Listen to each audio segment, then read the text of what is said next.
कहते हैं कि इंसान बोलना और सुनना अपने जन्म के, सुनना तो जन्म के साथ ही और बोलना एक आध वर्ष बाद शुरू कर देता है। सुनना और बोलना उसे बचपन से ही आ जाता है, जन्म से ही आ जाता है।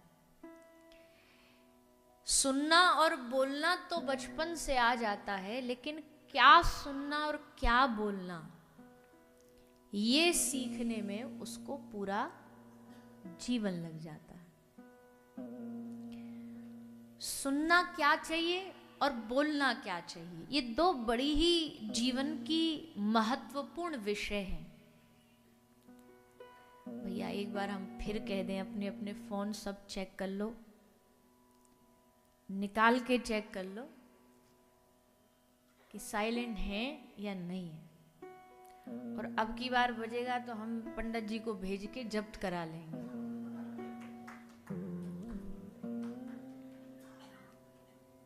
एक तो हॉल है, इसमें आप चूं भी करोगे तो सीधा हमारा ध्यान आप पे जाएगा, तो इसलिए बड़ी सावधानी रखो।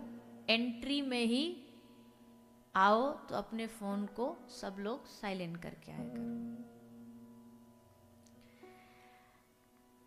तो बोलना और सुनना, ये क्या चाहिए, क्या सुनना चाहिए, क्या बोलना चाहिए, ये पूरा जीवन निकल जाता है सीखने में। पूरा जीवन आदमी सीख नहीं पाता। सुनने वाली चीज सुनता नहीं और न सुनने वाली चीजें सुनता रहता है। बोलने वाली चीज बोलता नहीं और न बोलने वाली चीज ये जिह्वा दिन रात बोलती रहती है। अभी इस जिह्वा को किसी की बुराई करवा लो, अभी दुश्मन के बारे में दो बात बता दो तो तुरंत चालू हो जाएगी। और वहीं इस जिह्वा से कहो कि राम राम बोल, हरि हरि बोल, जय श्री कृष्ण बोल, ओम नमो भगवते वासुदेवाय बोल, हरे कृष्ण कृष्ण कृष्ण हरे हरे बोल। बोले दुख जाती है, इतना लंबा मंत्र बोला नहीं जाता, जीभ दुखने लगती है, आलस्य आने लगता है, कमजोरी फील होने लगती, नींद आने लगती है। तो जिह्वा को क्या बोलना चाहिए वो तो बोलती नहीं, और न बोलने वाली चीज बड़बड़ बड़बड़ संसार जगत की बातें, दिन भर विषयों की बातें दिन भर कर सकती है। किसी ने कहा, जिसने अपनी जीभ को जीत लिया उसने सारी दुनिया को जीत लिया। सर्वम जितम जिते रसे, जिसने रसना को जीता उसने सब जीत लिया। क्योंकि ये रसना ही नचाती है, ये जीभ ही नचाती है। एक तो खाने के नाम पे नचाती है। आज हमारा जीभ कहेगी आज हमारा ये खाने का मन नहीं कर रहा, आज हम ये खाएंगे। आदमी उसके कंट्रोल में आकर के दूर जो उसको इच्छा है खाने की वो खाने लेकर के जाता है। एक तो रस जो इंद्रिय हमारी, इस पे खाने पर हमारा कंट्रोल है। दूसरा बोलने पे हमारा कंट्रोल नहीं। जब भी बोलेगी कड़वा बोलेगी, जब भी बोलेगी तीखा बोलेगी, जब भी बोलेगी बुरा बोलेगी। बड़ी खतरनाक है ये जिह्वा। हड्डी नहीं होती इस जीभ में, पर ताकत इतनी होती है कि कुछ ऐसा बोल दे कि तुम्हारी सारी की सारी हड्डियां तोड़वा सकती है। इतनी ताकत होती है इसमें। है बड़ी बड़ी मुलायम, बड़ी नरम, पर इसे अभिमान है इस बात का, इसे घमंड है इस बात का कि मैं जो चाहूं बरसों पुरानी दोस्ती को दुश्मनी में बदलवा दे, और बरसों पुरानी दुश्मनी को दोस्ती में और दोस्ती को दुश्मनी में बदलने की सामर्थ्य किसमें है? जीभ में। इसलिए दो चीज सीखना जरूरी है। ये बात हम इसलिए कह रहे हैं क्योंकि ये दो इंद्रियां हैं जिनको हमको पवित्र करना है। एक तो जिह्वा को, जिह्वा कैसे पवित्र होगी? दुनियादारी की बातें बोल करके जिह्वा पवित्र नहीं हो सकती। इसकी पवित्रता तब होगी जब ये बैठ करके हरि भजेगी, जब ये बैठ करके भगवान का नाम भजेगी, तब इस जिह्वा को हम पवित्र कर पाएंगे। इस जिह्वा का जो वाणी का जो गुण है, वाणी का जो रस है, उस रस को प्राप्त कर पाएंगे। जिह्वा तू दुखदा बड़ी, जिह्वा तू दुखदा बड़ी, बोलत नहीं सम्हार, काही के कटु भीतर छिपती, कही के भीतर कटु भीतर छिपती, जूता सहता पार। ये तो कह के छुप जाती है, बोल करके अपनी गुफा में घुस जाएगी, फिर जूता खाएगा सर, डंडा खाएगा शरीर। ऐसी ये जिह्वा है।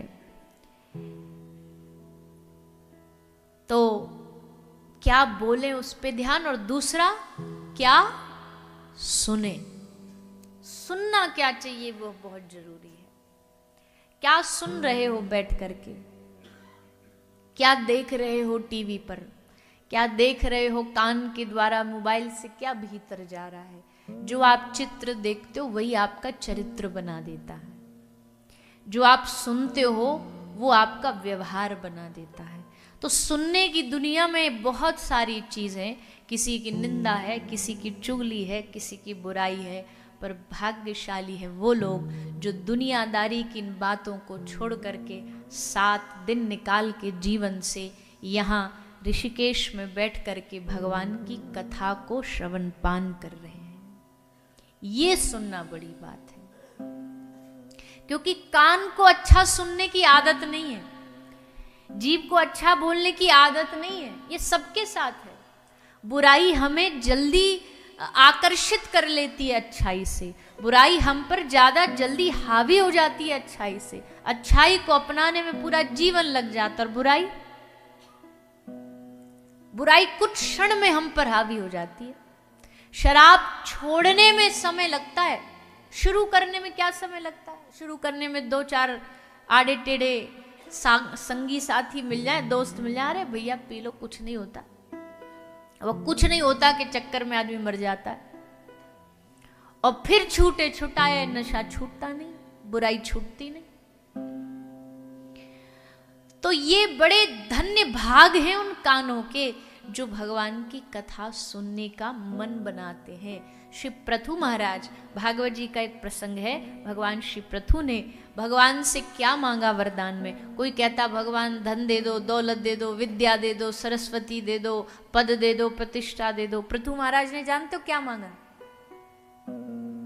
भगवान से कह रहे भगवान मुझे ना सहस्त्रों कान दे दो, एक आध कान, 2 कान से मेरा काम नहीं चलता, मेरे रोम रोम को कान बना दो। भगवान ने पूछा क्या करोगे इतने कानों का, इतनी श्रवण इंद्रिया क्यों चाहिए? बोले प्रभु 2 कान सुन करके, 2 कानों से आपकी कथा सुन के जी नहीं भरता, इसलिए रोम रोम को कान बना देना चाहता हूं, श्रवण इंद्रिया, ताकि हर रोम से आपकी कथा भीतर जाए, हर एक रोम से आपकी कथा को मैं भीतर अपने प्रवेश कराऊं। ये प्रथु महाराज ने मांगा, भगवान ने भगवान से मांगा कि मेरा रोम रोम श्रवण इंद्रिय बन जाए, कि कथा से तृप्ति ना हो। ये कथा ऐसी है, कथा पुरानी जरूर है, कथा प्राचीन जरूर है। अब गंगा प्राचीन है पर पुरानी नहीं है। गंगा का ये जो जल बह रहा है ना धारा में, ये हर रोज नया आ रहा है, ये नवीन है। चाहे ये हजारों वर्षों से गंगा बहती आ रही है, पर गंगा का जल हर रोज नया है। गंगा कभी पुरानी नहीं हो सकती, गंगा हर रोज नहीं है, गंगा का जल हर रोज नया है। वैसे ही भागवत भले प्राचीन है पर पुरानी नहीं है, भागवत का हर शब्द हर रोज नया है। सच्चिदानंद श्लोक गाते गाते गाते गाते हमको ही जीवन के 20 साल 22 साल तो हमें ही हो गए, पर आज तक ये श्लोक कभी पुराना नहीं हुआ है। दुनिया की किसी और चीज में ताकत की इतना आपको एक ही चीज आपको जोड़े रखे। अच्छा एक बात बताइए, आप कोई फिल्म देखता हो, कोई वो देखता हो, सीरियल देखता हो, तो कोई एक फिल्म आप 1 महीने में कितनी बार देखोगे? एक ही फिल्म 1 महीना में कितनी बार देख सकते हो? बोलो ना जोर से, 2-3 बार देख लोगे?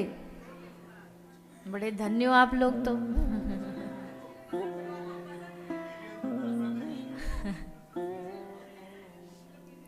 अरे हम एक ये बात नहीं कर रहे, रोज देख सकते हैं, वो तो हम भी जानते, देखते हो ये भी जानते हैं। हम ये पूछ रहे हैं कि एक जो देख लिया, जो देख चुके हो, उसको अगर आपको कह दिया जाए कि महीना के पूरे 30 के 30 दिन एक ही वो जो एपिसोड है उसको रिपीट कर करके देखो, तो देख पाओगे? एक वस्तु जिसका सस्पेंस हमें पता है कि उसमें कोई सस्पेंस ही नहीं, क्योंकि हम देख चुके, अब उसको बार बार पढ़ के, बार बार देख के, एक अखबार कल का कल पढ़ लिया तो उसको रोज थोड़ी खोल के बैठ जाओगे, चलो आज फिर पढ़ते हैं। खबर पुरानी हो गई है वो, अब आज नई खबर चाहिए। पर भागवत की खबरें, भागवत के सूचना, भागवत के प्रसंग, भागवत की कहानियां, स्टोरी सबको पता है। कृष्ण कथा सबको पता है, राम कथा सबको पता है। राम जी 14 वर्ष वनवास गए, ये जानते हो कि नहीं जानते? ऋषिकेश की कथा में कोई नया टॉपिक बनाने के लिए हम ये थोड़ी कह सकते कि अब की बार राम जी को 20 वर्ष का वनवास करवाएंगे। कथा में कुछ तो बदलाव आना चाहिए। 14 साल बहुत हो गया बोलते बोलते, अब की बार 20 साल बोलेंगे, कोई हमें और मारेगा। कहानी, कथा, लीला कौन नहीं जानता? पर फिर भी आज भी अगर राम कथा सुनाई जाए तो सब लोग उतनी धैर्य से, आनंद से, प्रेम से सुनते हैं। सब कथा जानते हुए भी सुनते हैं। क्यों? क्योंकि ये कथा कभी भी पुरानी नहीं होती। ये इस बात का परिणाम है, जैसे कथा पुरानी नहीं होती, भगवान का नाम पुराना नहीं होता।